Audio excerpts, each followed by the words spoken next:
لا حول ولا قوة إلا بالله العلي العظيم. حسبنا الله ونعم الوكيل، نعم المولى ونعم النصير. أعوذ بالله السميع العليم من الشيطان اللعين الرجيم. بسم الله الرحمن الرحيم. الحمد لله الذي لم يتخذ صاحبة ولا ولدا ولم يكن له شريك في الملك ولم يكن له ولي من الذل وكبره تكبيرا. اللهم صل على محمد وآل محمد. والصلاة والسلام والتحية والإكرام على النبي الأمي المكي المدني القرشي الهاشمي الأبتعي سيدنا ومولانا ومقتدانا وهادينا أبي القاسم محمد. اللهم صل على محمد وآل محمد وعلى أهل بيته الطيبين الطاهرين المعصومين المظلومين الذين أذهب الله عنهم الرجس وطهرهم تطهيرا. اللهم صل على محمد وآل محمد. سلام على آل طه وياسين ولعنة الله على أعدائهم أجمعين من الآن إلى يوم الدين. أما بعد، فقد قال الله الحكيم في كتابه الكريم: بسم الله الرحمن الرحيم. من المؤمنين رجال صدقوا ما عاهدوا الله عليه فمنهم من قضى نحبه ومنهم من ينتظر وما بدلوا تبديلا. صلوات محمد. اللهم صل على محمد وآل محمد. عزیزان محترم، اللہ کرام علماء، یہ سلسلہ بیان جو آیہ کریمہ کے ذیل میں شروع ہوا تھا، آج اس کے اس مرحلے میں عنوان گفتگو آپ کے مد نظر ہے: کربلا، اسوہ حق پرستی، حق جوئی اور حق طلبی۔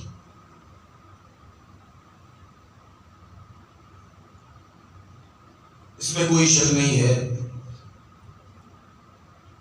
کہ کربلا حق پرستی کا ایک نمونہ ہے، حق جوئی کا ایک نمونہ ہے۔ بصیرت، شعور، ادراک جہاں اپنے کمال پر پہنچ جائے وہی کربلا ہے۔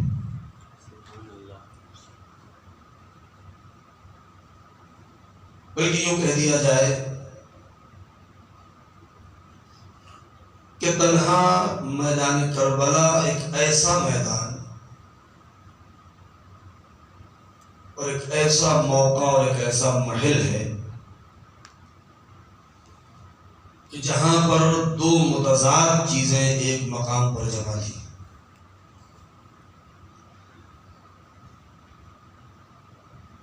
اگر پستیوں کو دیکھنا ہے تو بھی کربلا میں، بلندیوں کو دیکھنا ہے تو بھی کربلا میں۔ شاید یہ کہنا بیجا نہ ہو کہ اگر واقعہ کربلا نہ ہوتا تو نہ پستیوں کا اندازہ ہوتا نہ بلندیوں کا۔ اس لیے کہ ہمیشہ بلندی کا مقابلہ پستی سے کیا جاتا ہے۔ علماء کرام اللہ تشریف فرما ہے، چار نسبتیں جو بیان کی گئی ہیں علم منطق میں، اس میں ایک نسبت ہے تضائف، کہ اگر بلندی اور پستی کو پہچاننا ہے، تقدم و تأخر کو دیکھنا ہے، تو جب تک دو چیزیں نہیں ہوں گی تب تک نہیں سمجھا جا سکتا۔ یعنی اگر بلندی کو سمجھنا ہے تو اس کے مقابلے میں پستی کا ہونا ضروری ہے، ورنہ تنہا ایک چیز اگر ہو تو نہیں کہا جا سکتا کہ یہ بلند ہے یا پست ہے، یہ اونچی ہے یا نیچی ہے۔ تقدم و تأخر، آگے اور پیچھے، اگر اس کو سمجھنا ہے تو دو چیزوں کا ہونا ضروری ہے۔ دو لوگ ہوں گے تب یہ کہا جائے گا کون آگے ہے کون پیچھے ہے۔ اگر ایک ہی انسان ہو تو نہیں کہا جا سکتا کہ یہ آگے ہے یا پیچھے ہے، مقدم ہے یا مؤخر ہے۔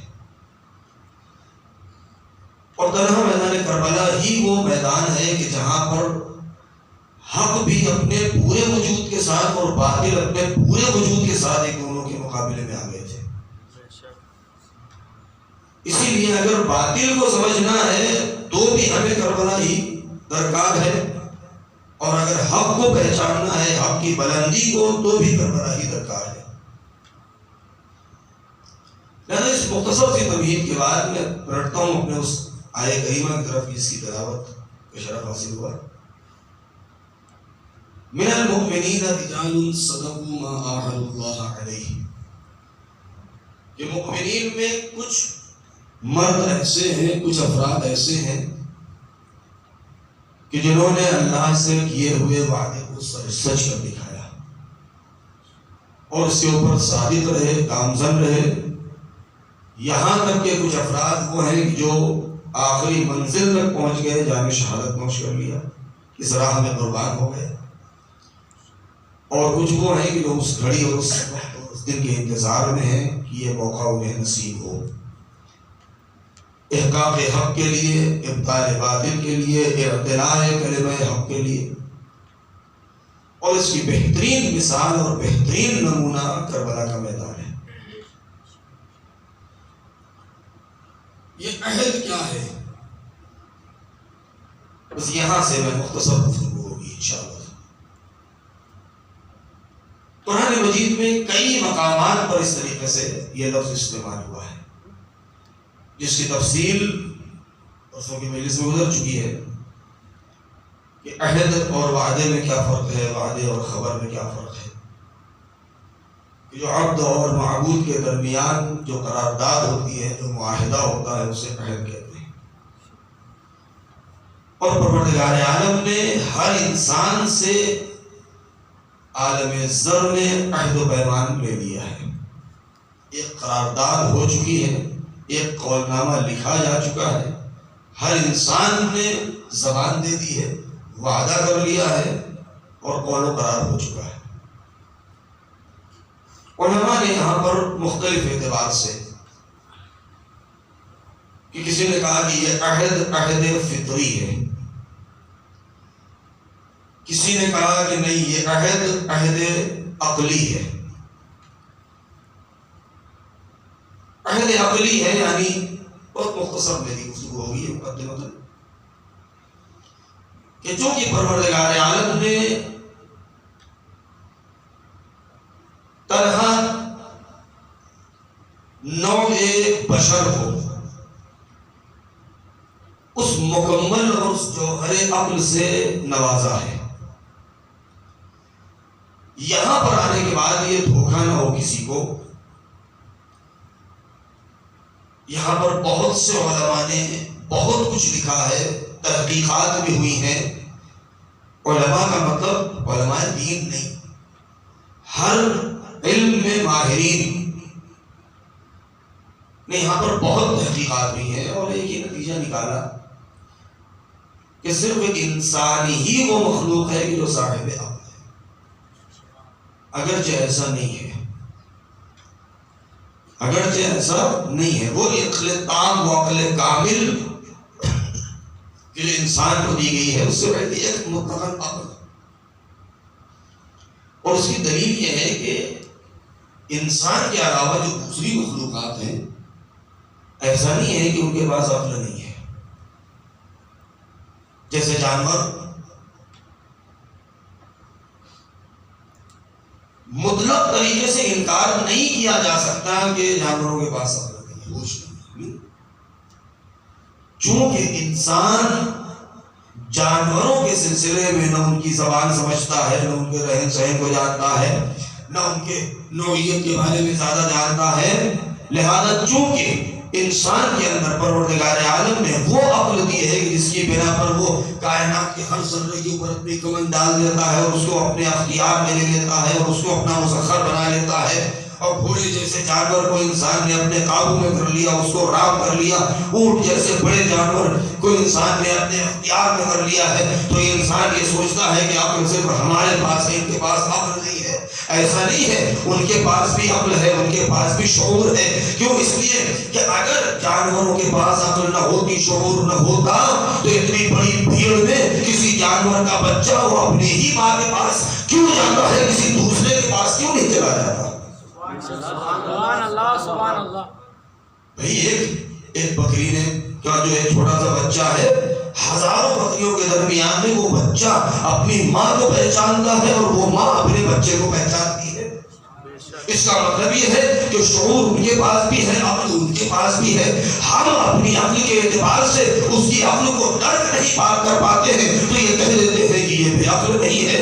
کوئی بھی شے، کوئی بھی فرد، کوئی بھی مخلوق بے شعور نہیں ہے، بے عقل نہیں ہے۔ یہ ہمارے کم شعوری کی دلیل ہے کہ ہم اپنے علاوہ دوسروں کو لاشعور سمجھتے ہیں، ورنہ شعور کے بنا پر نہ حمد پروردگار ہو سکتی ہے، نہ تسبیح پروردگار ہو سکتی ہے۔ قرآن یہ آواز دیتا ہے یسبح للہ ما فی السماوات و ما فی الارض، ہمیشہ تسبیح و تہلیل حمد پروردگار اسی وقت قبول ہے جب شعور ادراک کے دائرے میں رکھ کے کی جائے۔ سبحان اللہ، سبحان اللہ۔ قرآن آواز دیتا ہے کہ تم نہیں سمجھتے ہو، لا تشعرون تسبیحہم، تم ان کی تسبیحات کو نہیں سمجھتے ہو، تم ان کی تحلیل کو نہیں سمجھتے ہو، ورنہ شعور و ادراک ہر شے کے پاس ہے، ہر مخلوق کے پاس ہے۔ یہاں تک آنے کے بعد یہ عہد کیا ہے؟ الم اعہد الیکم یا بنی آدم الا تعبدوا الا ایاہ یا اللہ تعبدوا الشیطان انہ لکم عدو مبین۔ الم اعہد الیکم یا بنی آدم، کیا ہم نے تم سے وعدہ نہیں کر لیا ہے، عہد و پیمان نہیں لے لیا ہے تم سے کہ تم ہرگز شیطان کی عبادت نہیں کرو گے، اس کے بہکاوے میں نہیں جاؤ گے، اس کی پیروی اتباع نہیں کرو گے، کیونکہ یہ تمہارا کھلا ہوا دشمن ہے۔ انہ لکم عدو مبین۔ اب اگر اس آیت کے اوپر ہم غور کریں، جس منزل پر لے جانا ہے آپ کو،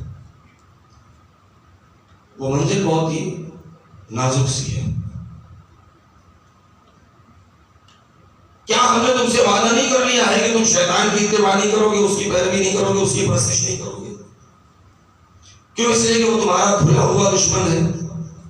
اس کا مطلب یہ ہے کہ ابتدائے خلقت میں ہی پروردگار عالم نے ہر انسان سے اس بات کا وعدہ لے لیا ہے کہ عبادت ہوگی تو صرف پروردگار کی ہوگی، اطاعت ہوگی تو صرف خدا کی ہوگی، کسی بھی اعتبار سے شیطان کی اطاعت اور پیروی نہیں کی جا سکتی۔ وہ تمہارا کھلا ہوا دشمن ہے۔ شیطان نے یہاں پر کیا وعدہ کیا ہے؟ وَبِعِزَّتِكَ لَأُغْوِيَنَّهُمْ أَجْمَعِينَ۔ تو یہی منزل ہے جہاں مجھے لانا تھا آپ کو تھوڑا سا گفتگو کرنے کے لیے۔ اب وہ ساری تفصیلات آپ کے مد نظر ہیں، مجھے ان تفصیلات میں نہیں جانا کہ جب جناب آدم کا پتہ تیار ہوا، اس کے بعد خدا نے حکم دیا کہ جب اس میں روح پھونک دو، تم سب کے سب سجدے میں گر جانا۔ سب ملائکہ نے سجدہ کر لیا، لیکن ابلیس نے سجدہ نہیں کیا، اور جب اس نے سجدہ نہ کیا تو پروردگار نے کہا فخرج انک رجیم، تو نکل جا میری بارگاہ سے، تو رجیم ہے، نادر درگاہ ہے، بھگایا ہوا ہے۔ اس کو نکلنے کا حکم دے دیا، بنی آدم سے عہد و پیمان لے لیا۔ اب یہ عہد و پیمان جو کل کی مجلس میں گزر چکی ہے، بات یا پرسوں کی مجلس میں، کہ ہم تو عالم زر میں تھے، ہم تو بے ہوش تھے، ہمیں تو ہوش نہیں تھا، ہم تو عالم ارواح میں تھے، ہمیں یاد کیسے آئے گا کہ ہم نے کیا وعدہ کیا ہے؟ لہذا وہ ہستیاں پروردگار عالم نے بھیجی ہیں کہ جو ہمیں قدم قدم پر یاد دلاتے رہے اس بات کو کہ تم نے پروردگار سے کس بات کا وعدہ کیا ہے، تمہارا عہد و پیمان کیا ہے، تمہارا قول و قرار کیا ہے، تمہارا وعدہ کیا ہے۔ لہذا ہمیں وہ چیز یاد آتی رہے اور ہم اس کو چیز کو یاد کر کے پروردگار عالم کے موتی اور اس کے عبد بنتے رہے اور شیطان کو دور بھگاتے رہے۔ لہذا اب یہاں پر آنے کے بعد بھی ایک مسئلہ ہے کہ جب ہم عالم زر میں تھے ہمیں اس دور کی چیزیں یاد نہیں ہیں، تو جو لوگ ہمیں بتا رہے ہیں کہ کیا تم نے پروردگار سے وعدہ نہیں کیا ہے، تم نے یہ وعدہ کیا ہے، تم نے یہ عہد و پیمان کیا ہے، وہ بھی تو عالم زر میں تھے۔ بہت توجہ، تو پھر ان کے اندر ایسی صلاحیتیں کیسی ہیں کہ جو وہ ہمیں یاد دلاتے رہے؟ پروردگار آواز دے گا، یہی تو ہم تمہیں سمجھانا چاہتے ہیں کہ جو ہماری طرف سے بنائے ہوئے نمائندے ہیں کبھی ہرگز ان کو اپنے جیسا مت سمجھ لینا۔ تمہارے اوپر ایک ایسا دور گزر چکا ہے کہ تم بے ہوش تھے، تمہیں ہوش و حواس نہیں تھا، تم مظالم کے اندھیروں میں تھے، تمہارا کوئی وجود نہیں تھا، تمہیں کسی چیز کی خبر نہیں تھی، لیکن کچھ ہستیاں ہم نے ایسی بھی بنائی تھی جب تم بے خبر تھے، لا شعور تھے، ادراک کی منزل میں نہیں تھے، تب بھی وہ عرش الہی پر ہماری تسبیح و تحلیل کر رہے تھے۔ صلوات پڑھے پر محمد و آل محمد۔ اللہم صلی علی محمد و آل محمد۔ نہیں، اس سے واضح آگے کروں، سبحان اللہ سبحان اللہ۔ خود جناب کل مسائل پڑھا، جناب حبیبی ابن مظاہر ناقل ہیں اور راوی ہیں۔ امام حسین علیہ السلام سے انہوں نے سوال کیا تھا کہ جو علم فداک یا ابا عبداللہ، قربان جاؤں آپ پر، میں نے آپ کے جد سے سنا ہے اور آپ کے والد سے سنا ہے کہ جب آدم و آدم نہیں تھے تو ہم تھے، تو جب زمین نہ تھی، آسمان نہ تھا، سورج نہ تھے، چاند نہ تھے، کہکشاں نہ تھی، پیر ٹکانے کی کوئی جگہ نہ تھی، اور آسمان بھی نہیں تھا، اور ہم تو پتہ بھی نہیں ہے کہ کیا تھا کیا نہیں تھا۔ تو یہ بتائیے کہ جب کچھ نہ تھا تو آپ تھے کہاں؟ جب کچھ نہیں تھا اور آپ تھے تو آپ تھے کہاں؟ تو امام حسین علیہ السلام کا جملہ ہے کہ ہم اس وقت کننا انوارا ندور حول عرش اللہ، کہ اس وقت ہم انوار کی صورت میں تھے اور عرش الہی کا دور اور طواف کرتے تھے، اور ہم اس وقت تسبیح و تحلیل پروردگار کیا کرتے تھے۔ لہذا یہ مرحلہ، اب میں یہاں سے وہ بات آپ کے سامنے پیش کر دوں کہ جب جناب عالم کے اس کالبد خاکی میں پروردگار عالم نے اپنی روح پھونک دی اور کہا کہ تم سب کے سب سجدے میں گر جاؤ، سب گر گئے، اور شیطان نہیں جھکا اور اس نے تکبر کیا اور اس کو نکال دیا گیا یا نکالا جانے لگا، تو اس نے کیا بات کہی کہ فَبِعِزَّتِكَ لَأُغْوِيَنَّهُمْ أَجْمَعِينَ، کہ مجھے تیری عزت و جلالت کی قسم، یعنی میں تیرے عزت کی قسم کھا کے کہتا ہوں کہ میں سب کے سب جتنے ہیں سب کو بہکاؤں گا۔ بس کسی جملے میں غور کر لیجئے گا، فَبِعِزَّتِكَ لَأُغْوِيَنَّهُمْ أَجْمَعِينَ۔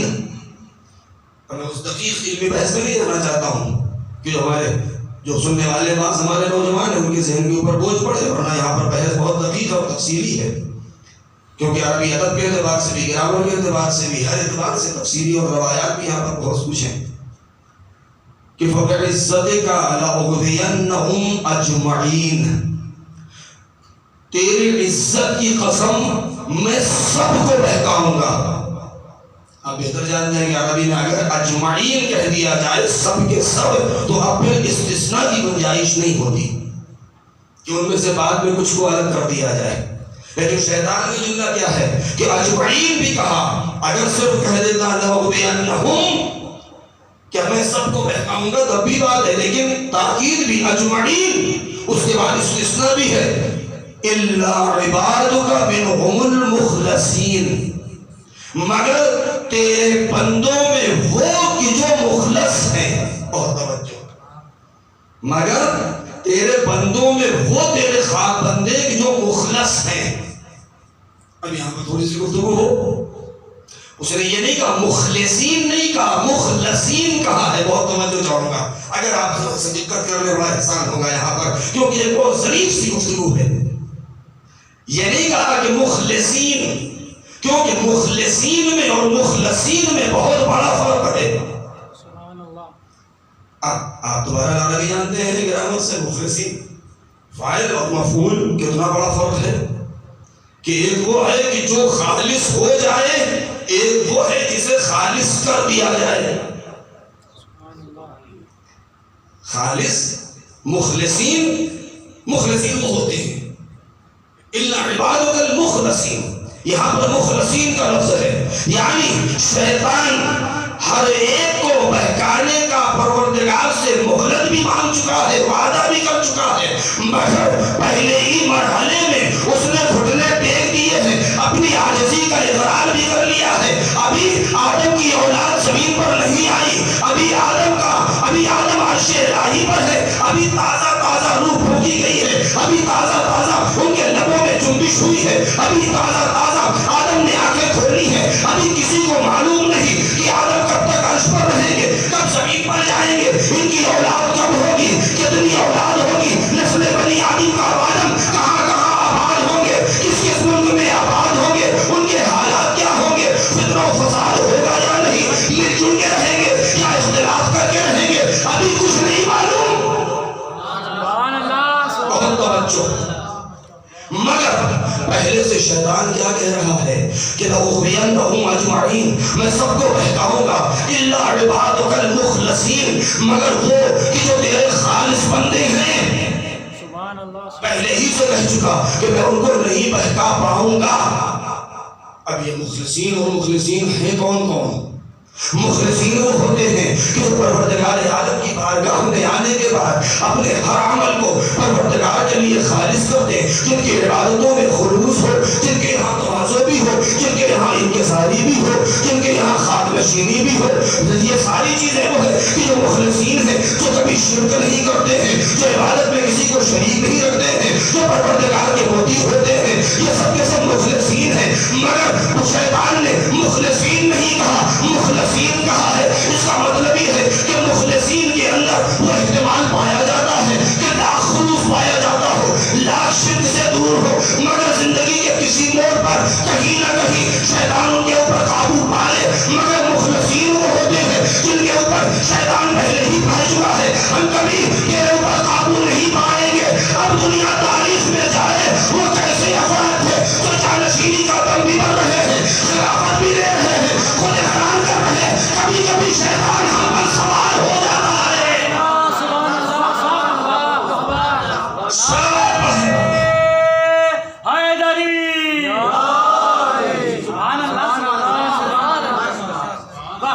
خود ہی کہہ رہے ہیں کہ کبھی شیطان ہم پر سوار ہو جاتا ہے.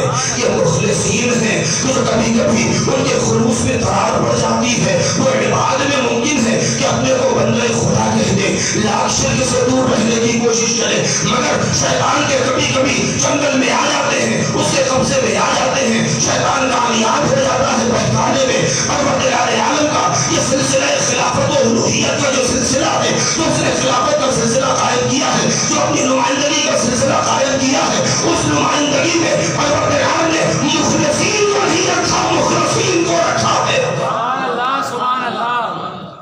مخلصین کو نہیں، مخلصین کو رکھا ہے.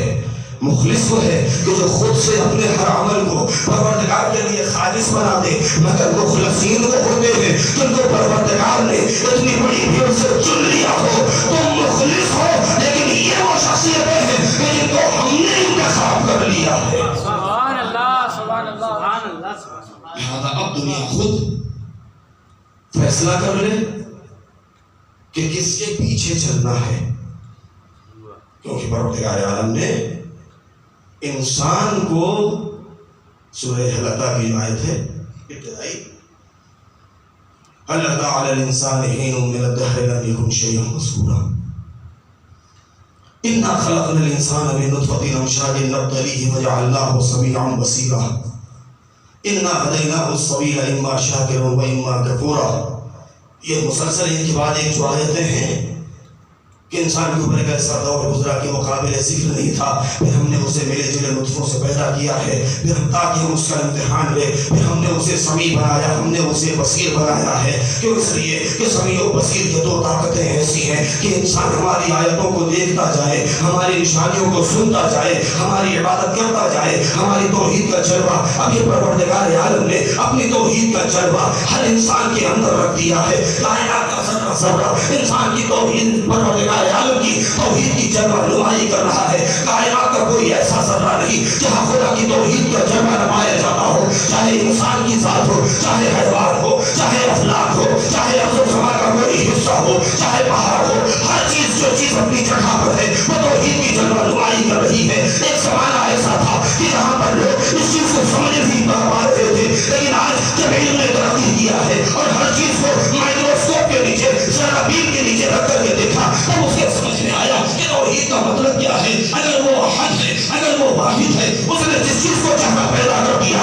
وہ اپنی جگہ واحد ہے، اس کی کوئی دوئی نہیں، نہ خدا تو ہو سکتا ہے، اس کی خلقت کے شاہکار میں کہیں تمثیل اور مثیل نہیں پائی جاتی ہے۔ لہٰذا جب اس انداز سے اس نے ہر ایک کو اپنے مقام پر فرد اور واحد قرار دیا ہے، تو یہی ہر چیز کا فرد و واحد ہونا اس کی توحید پر بہترین دلیل ہے۔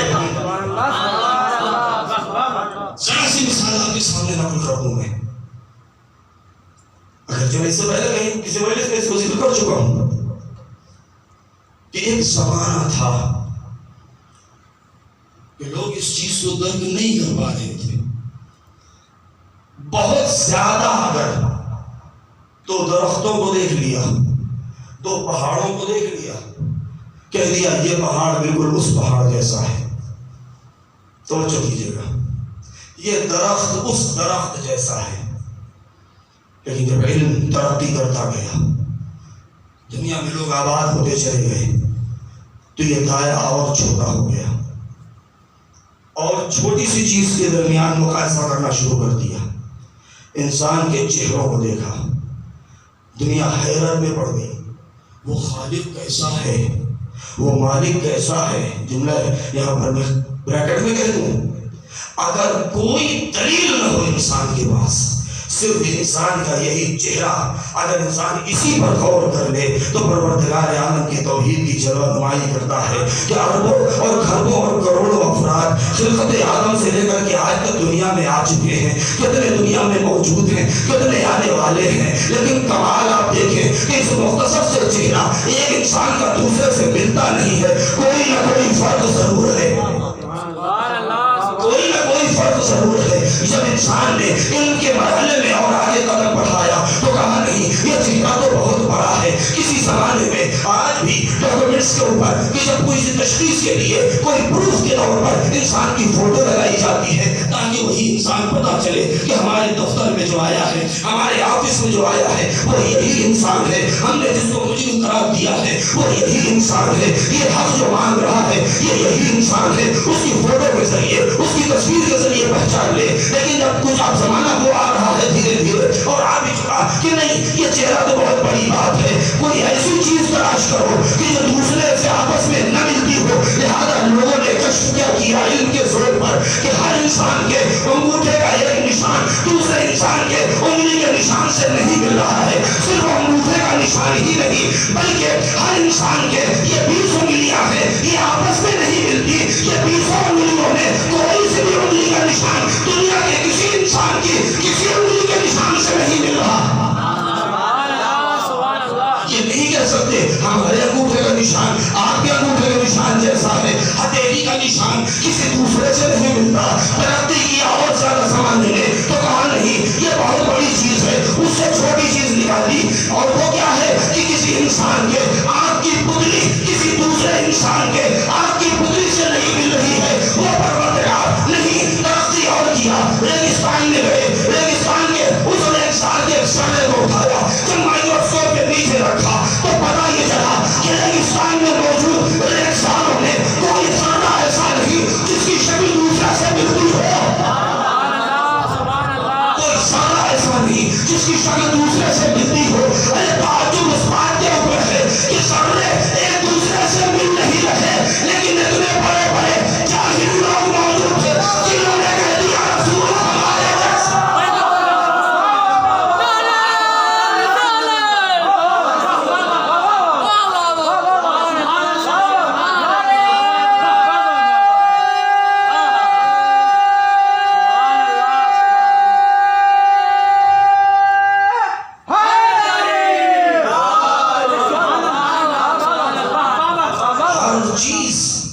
جو جہاں ہے وہ خدا کی توحید کی جلوہ کر رہی ہے.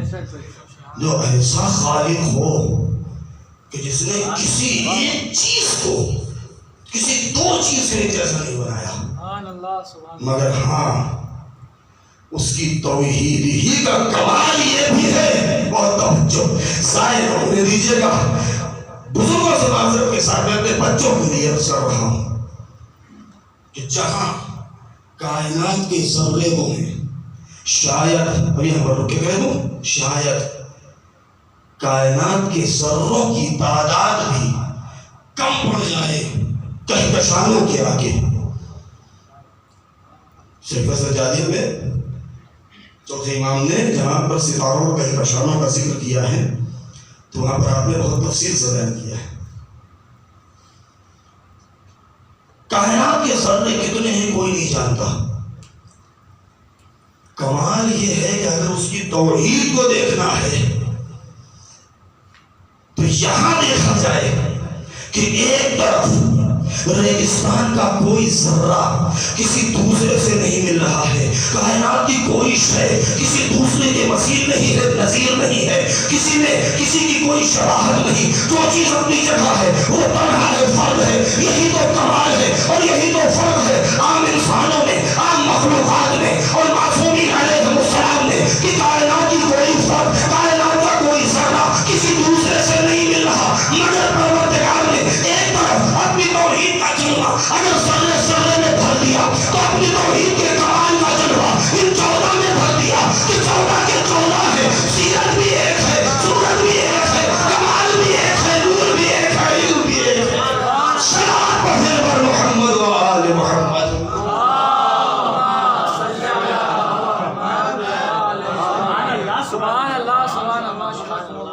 امتیاز دیکھنا ہے تو ایسے دیکھیں، اتحاد دیکھنا ہے تو ایسے دیکھیں کہ 14 ہیں مگر سب ایک جیسے. اب یہاں پر آ چکا ہوں تو وہ بات میں کہی دوں، تو میرا ارادہ نہیں تھا، موضوع کچھ اور تھا. یہ 14 میں جو اتحاد ہے اس کی بھی کوئی نظیر نہیں ہے، نہ تھی نہ ہے نہ رہے گی. شاید یہاں کی مجلس یا کہیں مجلس میں شاید میں نے تھوڑا سا مرتبہ ذکر کیا تھا غالباً حرم کی مجلس میں کہ اگر اتحاد کو دیکھنا ہے تو ایک چھوٹی سی مثال دنیا کے لیے دیں، اور وہ کیا، آپ کو ابتدا سے لے کر کے آج تک دنیا میں کوئی 2 آدمی ایسے نہیں ملیں گے کہ جو پورے طریقے سے ایک انسان دوسرے انسان کی زندگی کی ضمانت دے دے. نہیں ملے گی. لیکن حق کو اگر پہچاننا ہے، اگر حق کو پہچاننا ہے اور باطل کو پہچاننا ہے، پچھلے سال میں اس کا جملہ دہرا دوں کہ اگر طاغوت اور ولی خدا کو پہچاننا ہے تو ہم کربلا کے ذریعے سے پہچان سکتے ہیں. کیونکہ ولی خدا اگر طاغوت کی تعریف کیا ہے، ولی خدا کے ہوتے ہوئے اس روح زمین پر اگر کوئی بھی ولایت کا دعویٰ یا خلافت کا دعویٰ کرے تو وہ طاغوت ہے. سبحان اللہ، سبحان اللہ، سیدھی سی بات ہے. سبحان اللہ، سبحان اللہ. اس کے علاوہ دوسری کوئی بات ہی نہیں ہے. یعنی لوگ نہ کہیں کہ آپ نے کیسے باطل حکومت کہہ دیا، طاغوت کہہ دیا. علی کے ہوتے ہوئے کوئی بھی اگر حق خلافت یا دعوی خلافت و حکومت کرتا ہے تو وہ شریعت کی نظر میں طاغوت ہے. ویسے طاغوت ہو گیا تو قرآن مجید نے تو طاغوت کے پیروی کرنے کی منع کیا ہے پہلے ہی. کیوں؟ اس لیے کہ طاغوت ہوتے ہیں، آیت الکرسی میں ہے، والذین کفروا اولیاءہم الطاغوت یخرجونہم من النور الی الظلمات. یعنی جو طاغوت ہوتے ہیں، جن کے اولیاء طاغوت ہیں، وہ نور سے نکال کے ظلمات میں لے جاتے ہیں، اور جو ولی خدا ہیں، جو اولیاء الہی ہیں، وہ اندھیروں سے نکال کے نور کی طرف لے آتے ہیں. اب جب مولا کے موت ہوتے ہوئے بھی کوئی انسان دعوی خلافت کر رہا ہے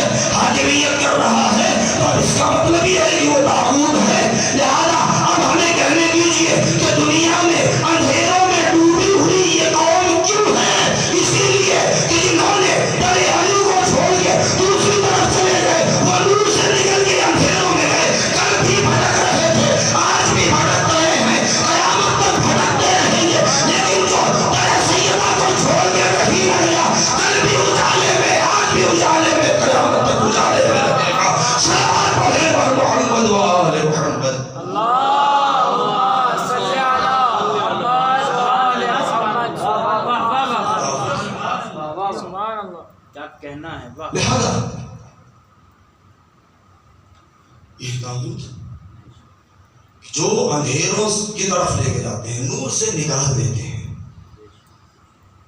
اتحاد کی بات چل رہی تھی، دو سلسلے ہیں، تین، چھوٹی سی مثال، وقت اگر بیان کیا جائے تو اس میں تفصیل بہت ہے۔ جتنا فخر کریں ہم کم ہے، اور خدا کا جتنا احسان مانے کم ہے کہ پروردگار نے ہمارے لیے ایسی ہستیاں منتخب کی ہیں۔ احمد والے محمد علیہ السلام کی جو ذات ہے، جب میں نے جملہ کہا تھا کہ اہل بیت سے مراد اہل بیت نبی نہیں بلکہ اہل بیت نبوت مراد ہے۔ اتحاد کیا ہے؟ سلسلہ بنی امیہ کو دیکھیں، سلسلہ بنی عباس کو دیکھیں جو طاغوت ہیں، یہ دو۔ اس کے علاوہ آپ کو اختیار ہے پوری دنیا میں جتنے بھی حاکم گزرے ہیں اب تک، کیونکہ ابھی تو یہی نہیں طے ہو پایا کہ اس دنیا کی ابھی تک عمر کتنی ہوئی ہے، یہ زمین کب بنی ہے، جناب آدم کب پیدا ہوئے ہیں، کتنے ہزار سال ہوئے، ابھی تک یہی نہیں طے ہو پایا۔ لیکن جتنے بھی سلاطین گزرے ہیں، چاہے وہ استبدادی حکومت رہی ہو، سلطنتی رہی ہو، جمہوریت رہی ہو، بادشاہت رہی ہو، جو بھی رہی ہو، ہمیں اس سے بحث نہیں ہے۔ بہت سی حکومتیں ایسی بھی رہی ہیں کہ جو موروثی رہی ہیں، باپ بادشاہ تھا، اس کے بعد اس کا ولی عہد اس کا بیٹا بن گیا، باپ نے اپنے بیٹے کے سر پر تاج رکھ دیا، بیٹے نے اپنے بیٹے کے، اس نے اپنے بیٹے کے، اور اسی طریقے سے نسل میں یہ حکومت چلتی رہی۔ لیکن کمال یہ ہے، اور بالخصوص سب پر نہ جائے، رسول کے بعد صرف 3 مرحلے پر نظر کر لیں، بس اشارہ کافی ہے، زیادہ دور نہ جائیں، صرف 3 مرحلے ہیں رسول کے بعد، جو 3 اسٹیپ آئے ہیں خلافت کے، جو 3 زینے ہیں۔ اب وہ تو آپ جانتے ہی ہیں کہ وہ زینہ اترتے اترتے کہاں پہنچ گئے تھے، ہمیں اس سے ویسی نہیں ہے۔ اور علی عرش منبر پر بیٹھے، اور عرش منبر پر رسول بیٹھا کرتے تھے، لوگوں کی آنکھیں نکل آئی، منہ سکڑ گیا کہ یہ کیا ہوا، یہ تو وہاں جا کے بیٹھ گئے۔ مولا نے بیٹھ کے سمجھا دیا کہ خلافت تمہیں مبارک ہو، جانشینی ہمیں مبارک ہو۔ جانشین کہتے ہی اسے ہیں کہ جو پہلے والے کی جگہ پر بیٹھ جائے۔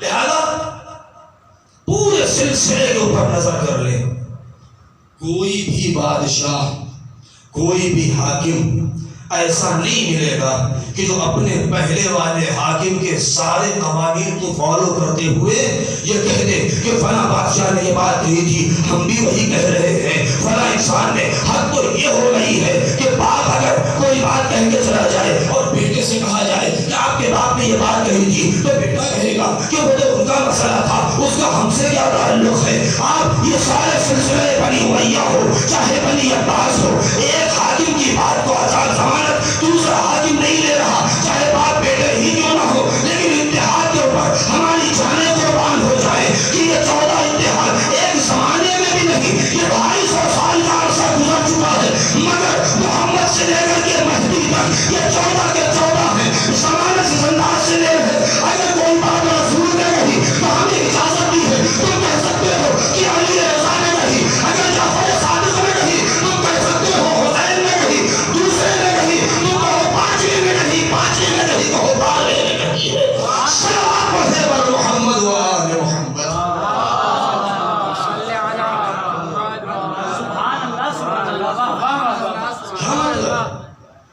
یعنی یہ اجازت ہے، اگر ہمیں نام معلوم ہے تو ہم نام لیں، بھائی قال جعفر بن محمد، قال علی بن موسیٰ، قال حسن بن علی، قال حسین بن علی۔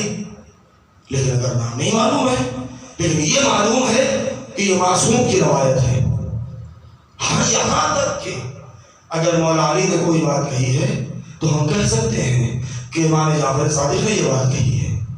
کیوں؟ اس لیے کہ ان کے یہاں نہ کسی قسم کی تبدیلی ہے، نہ کوئی دھوکہ ہے، نہ جہل ہے، نہ نسیان ہے۔ وہی عصمت جو پہلے کے پاس تھی وہی عصمت دوسرے کے پاس ہے، وہی عصمت آخری کے پاس ہے جو کمال پہلے کے پاس تھا۔ یہی وجہ ہے کہ رسول نے پہلے ہی کہہ دیا کہ آئندہ تمہیں پریشانی رہو، اکبرنا محمد و اوسطنا محمد و آخرنا محمد۔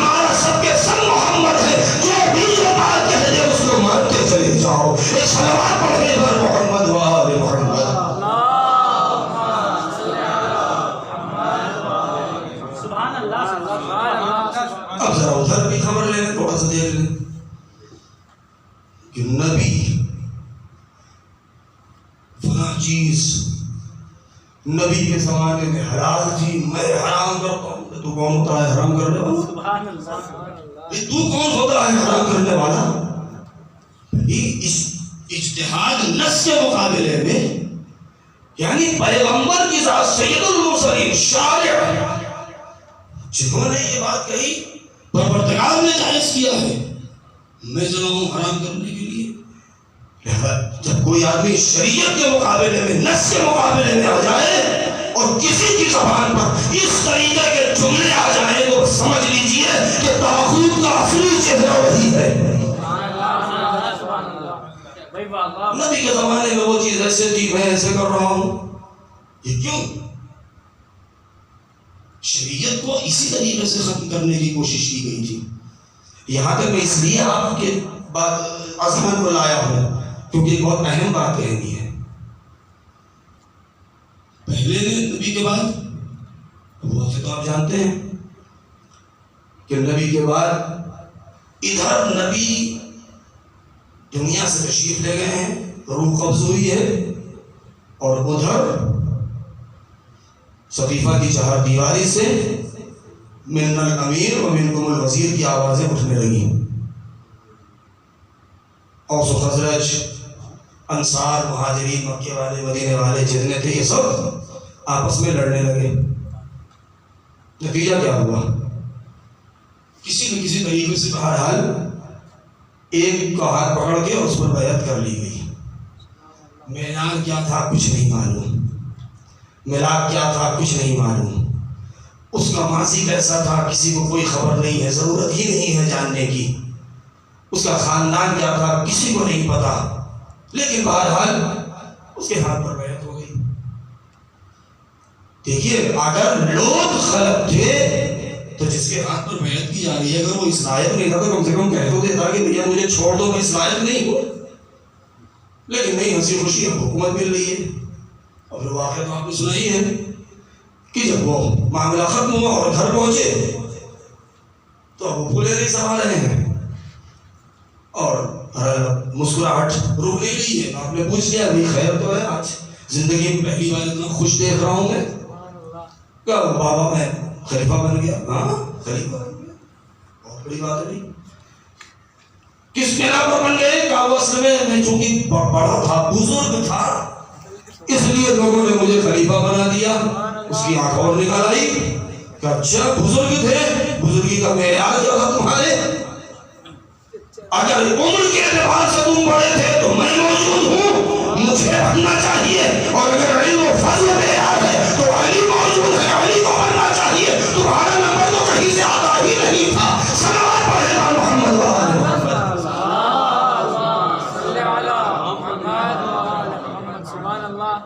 وہ جملہ جس کے لیے میں نے زحمت دی ہے۔ لیکن تاریخ میں کوئی چیز چھپی نہیں رہتی، حق کبھی چھپتا نہیں ہے۔ اور کئی برس پہلے ایک مجلس بردی میں مسجد میں زیارت عاشورہ کی شرح بہت سے لوگوں نے کی ہے، لیکن ایک شرح ہے علامہ ابو الفضل تہرانی نے، 2 جلدوں میں، کتاب کا نام ہے شفاء الصدور۔ اس کے اندر اس طریقے کی روایتیں موجود ہیں، یہ روایتیں میں پڑھ رہا ہوں نہیں موجود ہیں۔ ابن مردویہ سے بھی یہ روایت ہے، بعض دیگر بزرگان عامہ نے بھی اس کو نقل کیا ہے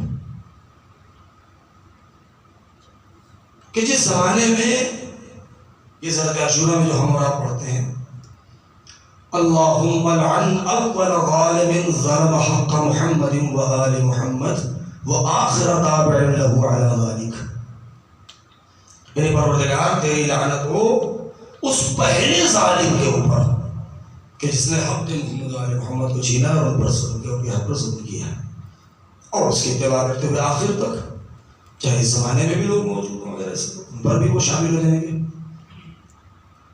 لہذا یہ اول ظالم کا مطلب کون؟ کس نے ابتدا کی ہے ظلم کی؟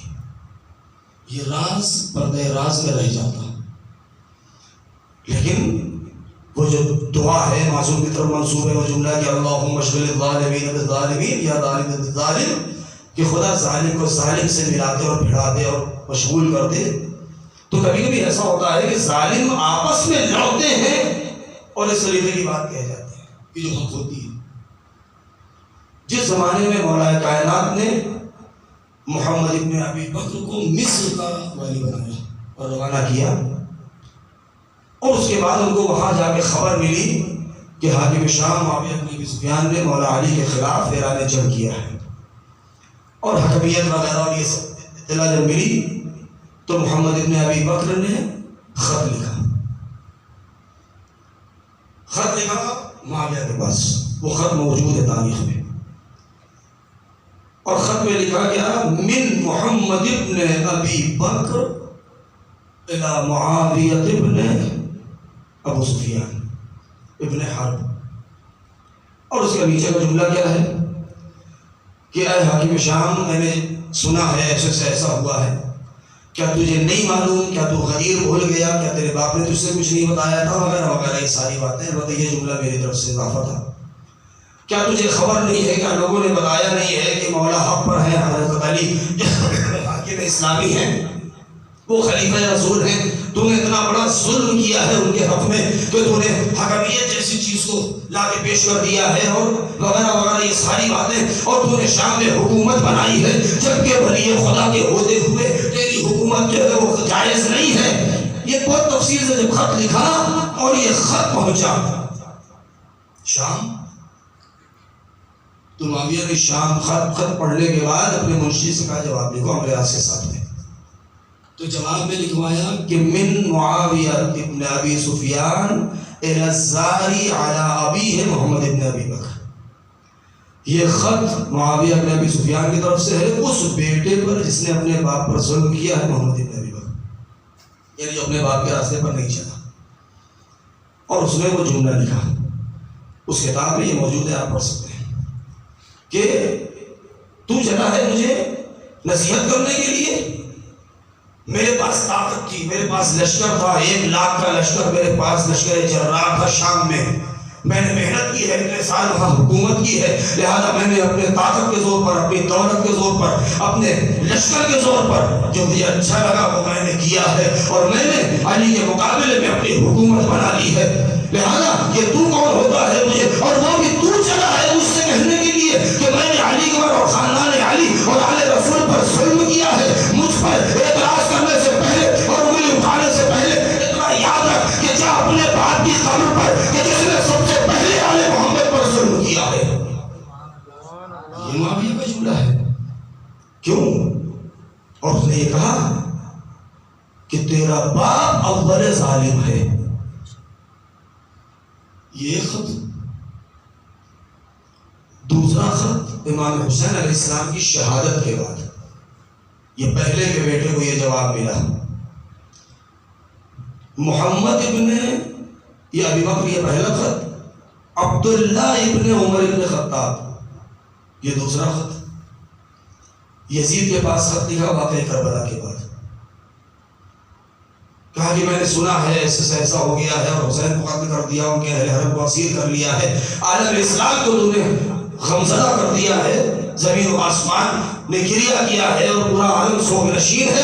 یہ تو نے بہت بڑا ظلم کیا ہے، یہ تو نے اچھا نہیں کیا ہے. جب اس نے یہ خط پڑھا ہے تو اس کے جواب میں بھی یہی لکھا ہے اس نے کہ تو کیوں کون ہوتا ہے میرے اوپر اعتراض کرنے والا. یہ لشکر، یہ دولت، یہ حکومت، یہ خلافت، یہ سلطنت مجھے میرے باپ سے میراث میں ملی تھی. میرے پاس طاقت تھی، میرے پاس قدرت تھی، لہٰذا مجھے جو اچھا لگا وہ میں نے کیا ہے. اور اگر تو یہ کہتا ہے کہ میں نے ظلم کر دیا ہے، میں نے کوئی نیا کام نہیں کیا، یہ وہی ظلم وہی کام میں نے کیا ہے جس کی بنیاد تیرے باپ نے کی ہے. اس لیے کہ اگر تیرا باپ نہ ہوتا تو اس پہلے کو خلافت میں ملتی، پہلے نے استخلاف نہ کیا ہوتا تو میرا باپ خلیفہ نہ بنتا.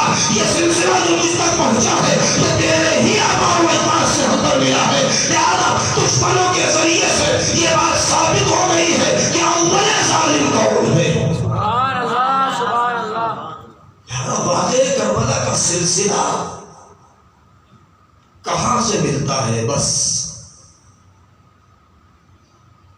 بہت واضح چیز ہے یہ، اس میں کوئی دھوکہ دھڑی نہیں ہے. ثابت شدہ چیز کو بار بار ثابت کرنے کی ضرورت نہیں ہوتی. حسین ابن علی نے میدان کربلا میں جو حق واضح کیا ہے، جو روشن کیا ہے، مدینہ سے نکلتے وقت اسیر بسیرت جدی و ابی، میں اپنے جد کی سیرت، میں اپنے باپ کی سیرت کو قائم کرنے جا رہا ہوں. اور وہی سیرت حسین ابن علی نے میدان کربلا میں. ہمارا سلام ہو ان نونہالوں پر، ان جوانوں پر. کربلا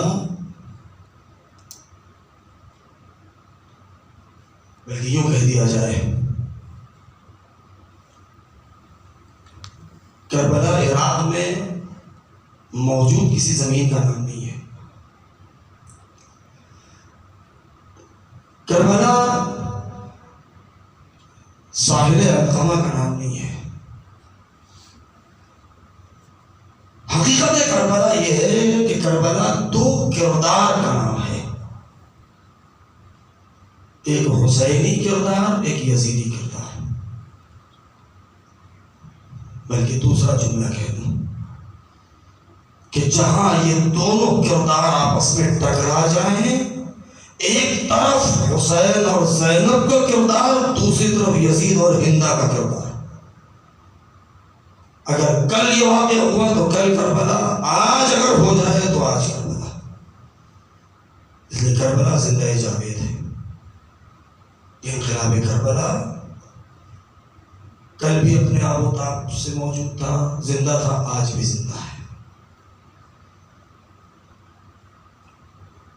کربلا نے وہ درس دیا ہے کہ جہاں مسلم ابن اوسجا، حبیب ابن مظاہر، جناب جون جیسے ضعیف اور 6 مہینے کے اصغر کے مزاج میں ہم آہنگی ہو، اسی کا نام کربلا ہے.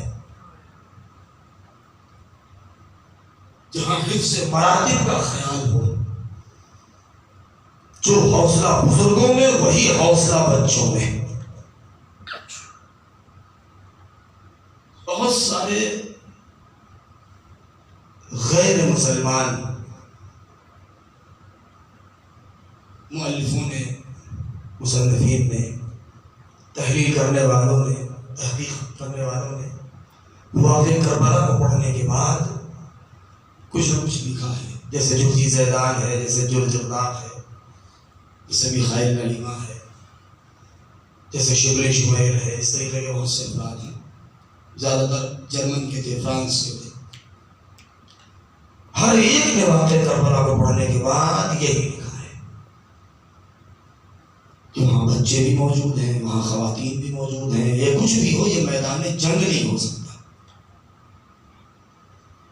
عزادارو، اگر میدان کربلا میں شہید ہونے والے سب جوان ہوتے، لشکر جرار ہوتا، لشکر بیبیر ہوتا، تو یہ مانا جا سکتا تھا کہ کم ہی صحیح مگر جنگ کے لیے گئے تھے. اور اپنے نانا کی اور اپنے باپ کی سیرت کو اس بات پر قائم کیا ہے حسین نے کہ پہلا تیر اگر چلا ہے تو لشکر یزیدی کی طرف سے چلا ہے. تو عمر ابن سعد ابن ابی وقاص نے صبح عاشور بلندی پر کھڑے ہو کر کے پہلا تیر پھینکا ہے، اور اس نے یہ بات کہی ہے کہ اے میرے لشکر والوں، گواہی دینا کل تم کہ سب سے پہلا تیر میں نے پھینکا ہے. تب جا کے حسین ابن علی کے جانثاروں نے دفاع کرنا شروع کیا. کیسی قربانی! جناب ابوالفضل عباس جوان تھے، جناب علی اکبر جوان تھے، لیکن جناب اولا محمد، جناب قاسم، وہ تو ابھی نوجوان تھے، ابھی نونہال تھے. لیکن جذبہ شہادت، جذبہ قربانی، جذبہ حق پرستی، صبح عاشور نمودار ہوئی، معرکہ کارزار گرم ہوا، معرکہ کارزار گرم ہوا، ایک کے بعد ایک حسین کے چاہنے والے اجازت دیتے ہیں، میدان کارزار میں جاتے ہیں، اپنی جان قربان کر دیتے ہیں۔ حسین ابن علی کا یہ جملہ جو عصر عاشور آپ نے فرمایا تھا، انا قتیل العبرہ، مجھے رلا رلا کے مارا گیا، اس کا مفہوم کیا ہے؟ اس کا مفہوم کیا ہے؟ کبھی حبیب کے سہارے امام کو رلایا گیا، کبھی جون کی بیعت اٹھائے تو رو دیے، کبھی مسلم نے اور سجا کے سرانے پہنچے تو رو دیے، کبھی تازہ مسلمان اپنے مہمان وحب کے سرانے پہنچے تو رو دیے۔ پورے دن حسین روتے رہے، میتیں اٹھاتے رہے۔ اسی سے اندازہ لگایا جا سکتا ہے کہ حسین کی پیاس کا عالم کیا رہا ہوگا۔ جب چوتھے امام سے کسی نے پوچھا تھا کہ آپ کی پیاس کا عالم کیا تھا، تو امام نے یہی کہا تھا کہ بس پیاس کا عالم یہ تھا کہ زمین و آسمان کے درمیان سوائے دھواں کے کچھ نظر نہیں آ رہا تھا۔ جب آپ کے پوچھا تھا کہ آپ کے باپ کی اور سید الشہداء کی پیاس کا عالم کیا تھا، تو امام روتے روتے خش کھا کے گر پڑے تھے۔ ہائے وہ معرکہ کارزار کیسا تھا، اس کی مظلومی کیسی تھی کہ چھوٹے چھوٹے بچے زینب کے نونہال دونوں بار بار امام کی خدمت میں آتے ہیں، مامو جان ہمیں پڑھنے کی اجازت دے دیجئے۔ حسین کبھی اپنے کو دیکھتے ہیں، کبھی اپنی مجبوری پر غور کرتے ہیں، کبھی بچوں کے سر و سال کو دیکھتے ہیں، پڑھ کے کلیجے سے لگا لیتے ہیں، بہلاتے ہیں، اے میرے لاڈلو، اے میرے چشم چراغ، ارے تمہارا ابھی سن ہی کیا ہے، جاؤ میرے لاڈلو میرے لاڈلو خیمے میں جاؤ، جاؤ خیمے میں جاؤ۔ بار بار حسین ٹالتے جا رہے ہیں۔ بچے ہیں جو عجیب کشمکش میں ہیں، خیمے میں جاتے ہیں تو ماں کہتی ہے بچوں ابھی تک تم زندہ ہو، ابھی تم میدان میں گئے کیوں نہیں؟ مولا کے پاس آتے ہیں تو مولا اجازت نہیں دیتے۔ آخری بار یہی ہوا کہ جب ماں کی خدمت میں پہنچے اور زینب نے پوچھ دیا اے میرے شہزادو آخر تم ابھی تک میدان میں گئے کیوں نہیں؟ تو بچوں نے یہی کہا اے والد گرامی میں کیا کروں، ہم کیا کریں کہ جتنی بار ہم آقا کی خدمت میں جاتے ہیں مامو اجازت نہیں دیتے۔ ہائے بس یہ کہنا تھا کہ زینب درے خیمہ پر آ گئی، آواز دی میرے ماں جائے، اور حسین نے سنا دوڑ کے درے خیمہ پر آئے، بہن کو سینے سے لگا لیا، اے میری ماں جائی خیر تو ہے، کیا کہنا ہے؟ زینب کی آنکھوں میں آنسو آ گئے اور ایک مرتبہ کہا اے میرے بھیا، ارے میرے بچوں کی خطا کیا ہے، ارے اس بہن کے پاس اور کچھ نہیں ہے، یہ میرے دونوں شہزادے ہیں، یہ میرے دونوں محمد ہیں، اے خدایا انہیں اجازت دے دیجئے۔ ارے حسین کے اوپر کیسا وقت آ گیا تھا کہ ننھے ننھے بچوں کو پڑھنے کی اجازت دیں۔ مقتل نے عجیب منظر کشی کی ہے، لیکن جب محمد کو حسین نے سنوارا ہے، سجایا ہے، ارے زینب نے آراستہ کیا تو بچے اتنے چھوٹے تھے کہ اپنے سے گھوڑے پر بیٹھ نہیں سکتے تھے، پاؤں رکابوں تک پہنچنے نہیں تھے، لہذا حسین نے آغوش میں لے کر کے اور محمد کو سوار کر دیا، عباس نے اور محمد کو سوار کر دیا۔